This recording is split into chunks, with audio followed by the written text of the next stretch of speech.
Cue the angelic noise. Oh my god.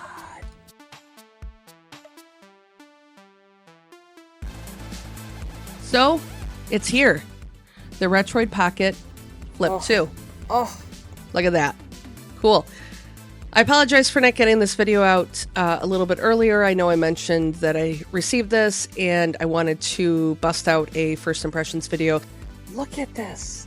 I'm a little bit under the weather. That threw a little bit of a wrench in the video, but I do have my reactions, my footage from when I unboxed it. Let's just jump right in.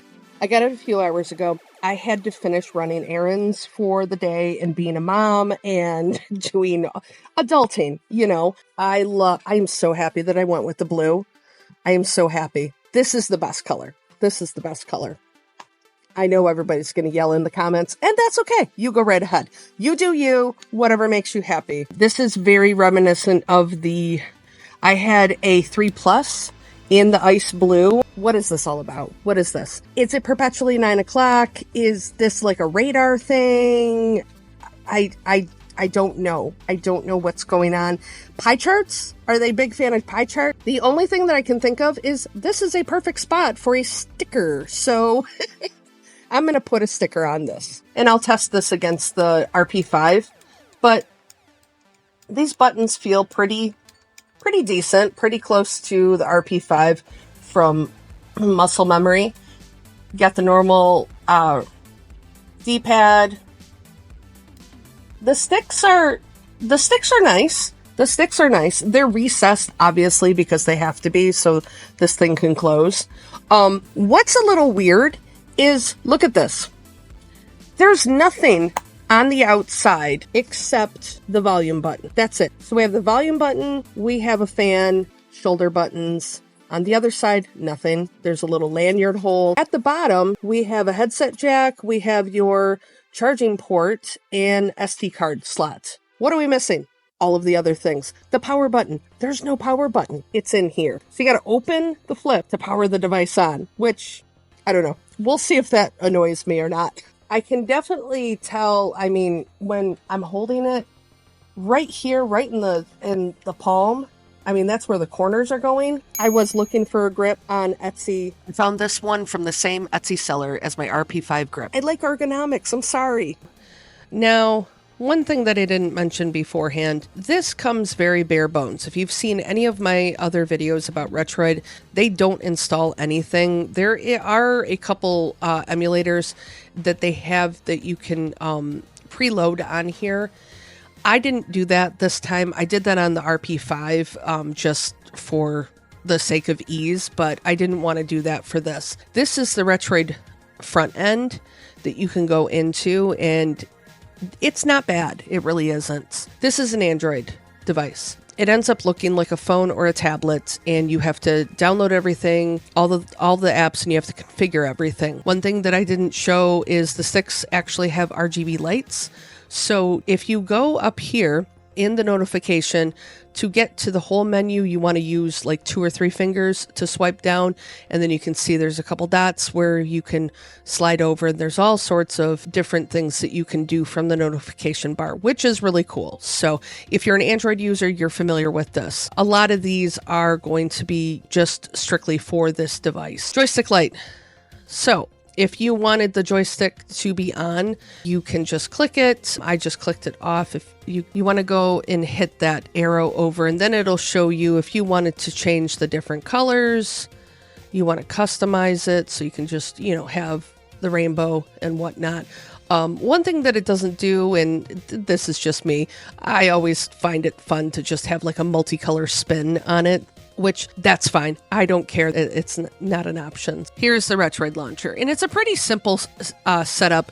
You go in at the beginning and you can go to, this is the platform downloader. So you would go through and select which platforms you're planning on using. Right now, it's only showing what I don't have. So I can click those. If I decide to throw Game Gear on here, I can click that and I can hit download. And it's going to download and configure it up to a point, and then you just have to add games. So then it'll show everything that you have. If you were to select You have to hover on, we'll hover on Game Boy Advance. So you don't click into it. You want to hover on it, and it'll actually walk you through this whole tutorial. But right down here where it says details, you want to hit X. And in here is where you will go to hit directories. And this is where you're going to figure out where your all of your game files are. So for specific, it wants to know where your GBA files are, and you want to make sure that it's in that folder. Click that, hit synchronize. You want to hit media if you want box art, and then you can back out of it, and it starts to sync all of that up. And it'll have a little clock right up here, little syncing thing that it'll show you how it's downloading the box art, it's configuring everything. And once it's all done, then you can go into your games, and it kind of looks like this. I'm not sure exactly why some of the games are not showing up with the box art. I don't know if it didn't completely sync correctly. We'll hit this. We'll go to directories. You have to kind of double tap it twice. That's where it is. You want to make sure that's checked, the radio button. Then you want to double check that. Whoops. Make sure that radio button and the media radio button is checked, that is where you have everything stored. That is on my SD card. SD cards just generally show up as a bunch of numbers. I don't know why, but just know that. So then you hit sync. You want to actually hit it twice. So up here, there is a little sync button. And if you double tap on it, it'll show you it's scanning for Game Boy Advance. So it's scanning for Game Boy Advance. It's going to download all the box art, all the game information, and give you a pretty cool curated list. So I'll back out of here. One thing you do have to make sure is that your cursor is down, and it's kind of down here, and then you can back out, because if you're up here, it does something weird. So you can't hit, one thing about the Retroid Launcher is forget about the shoulder buttons. Unless you're up here, they don't do anything. So I'm hitting R1 right now, and it's going up to this space right up here. To navigate through the systems, you just want to make sure that you're hovering over it, and you would use your D-pad or your joystick and go through the platforms. I don't know why they set it up like this, but whatever.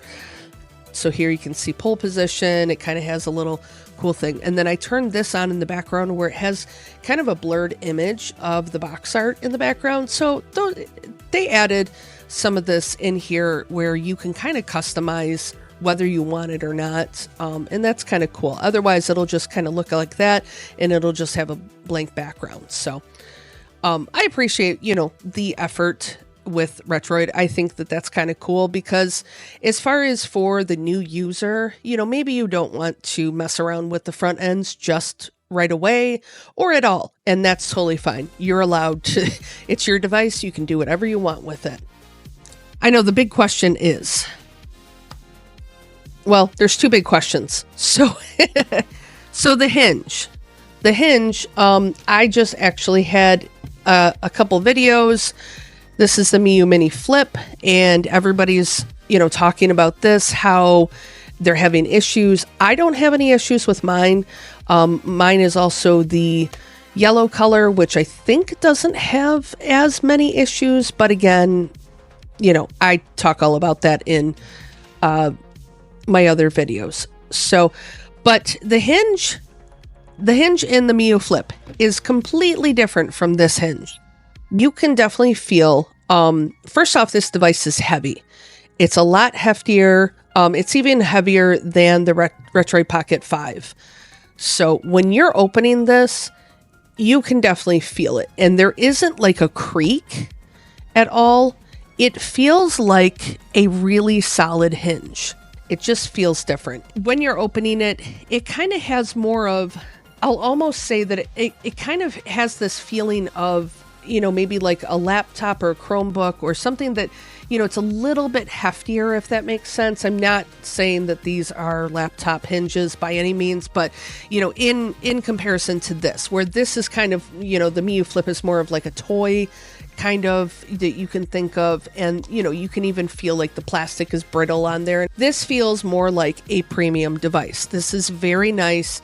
It's got some weight to it. You can definitely tell that it's not really a toy, even though I got the blue transparent color and it's kind of fun. But when you really look at it, you realize that this is beefy. This is a good, cool device. I will say the buttons, not having any power buttons on the outside is a little bit different to get used to. It's not bad by any means. If you were to close this, it will turn off. The lights do turn off. I think that it does go into sleep mode. I don't think that it turns off because I had it on last night and I shut the flip. I went to bed. I got up today. I opened it up and it was already on. So the battery actually also didn't even budge very much. I might have lost maybe 5%. It really wasn't that substantial. So that's a good thing. So you have to be a little bit more deliberate with shutting this. And when you open it, there's basically one notch that it goes to. There's one setting of your hinge. It just kind of folds open to this spot. I am cautioning you and just saying, don't go past this. There's no reason to. There's no reason to go past this angle. You're just asking for trouble. Don't stretch the hinge more than it needs to. Also, nobody plays with it to be super crazy flat. Come on. Don't act like you do. There's no reason for you to go past that. The hinge isn't really made for that. Now, as far as using the device, it takes a second to get used to. Maybe more than a second. It's not bad. It's just a little bit different because kind of think of it as like a vertical handheld. If you've used a vertical handheld, but it's a little bit more, broad, you're a little more stretched out. It's more like a controller than it is another retro handheld because there isn't a screen right in the middle of your controls. I do like how they angled these. I have noticed that it's a little easier as far as using it to, go from the button to maybe this joystick or vice versa as far as, your D-pad up to the left joystick. Me personally, I'm trying to get used to all these buttons. I don't know why. I know that that's the select. I know that's the start and this is the home, which so far doesn't do anything. It's a little strange, but I keep forgetting where all this stuff is and the power button's right in the middle. I'm just not used to this. I'm used to the power button being, on the top or on the side, which I'm glad it's not on the side because if you were, you're going to hold this, you're going to hit that power button. I'm surprised the volume button's a little more recessed, which is nice. So I'm not really hitting that. And I haven't hit this where I've turned up the volume at all. So I don't think that's a concern. Now to get out of a game, you have to hold the home button down and then hit the start button. It seems like twice. And then you're able to do that. So the thumbsticks you do have to get used to. You can see that, they're practically flush to the case. They just stick out just ever so slightly, about the same height as the buttons do. I don't know if you can see that on my screen. So that's a little bit different than, say using the RP5 where you just kind of bring your hands down and then you can feel the sticks right there and they're a little bit raised. So that's a little bit different. It's not bad. It's just different. This is just a different device to use. I know I mentioned before, I did not have the original Flip. I didn't buy that at all just because I had an RP 3 Plus, I think, at the time. And when they came out with that, I was still perfectly happy with my 3 Plus. I didn't feel the need to have the original Flip.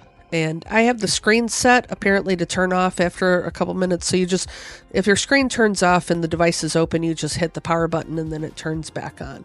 Now, one thing I don't like about the Retroid Launcher is you can't use the shoulder buttons to go through, because that's going to have you go through the platforms. So you have to just like arrow down. I turned it on where this is optional in the settings, where you can, you want to go to M for a game, then you would just click on that on the side. So I would definitely recommend that you turn that on if you're going to use the Retroid Launcher. So overall, it's definitely growing on me. I'm getting more and more comfortable holding it, and honestly, it's been a lot of fun to mess around with. Performance-wise, since it's rocking the same specs as the RP5, it's a powerhouse. It handled just about everything that I threw at it without breaking a sweat. GameCube and Dreamcast had a few hiccups on the title screens and menus, but once the action kicked in and the game was working, it was really smooth sailing. Now, the only real trouble that I had was with a certain secret console that I won't be naming here.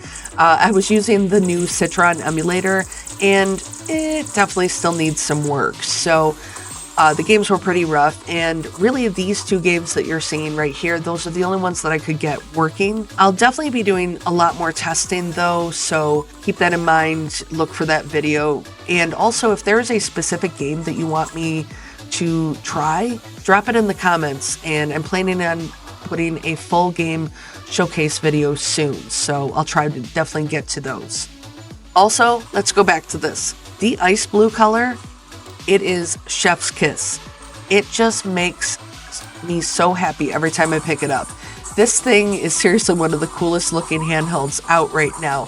The OLED screen just pops out of the shell.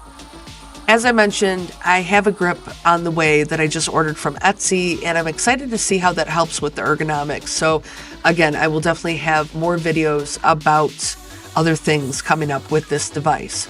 So, and with that really wraps up my first impressions. So let me know, as always, let me know in the comments below what your thoughts are. I love hearing about it. And as always, thanks for watching. Stay awesome, everyone, and go play some games.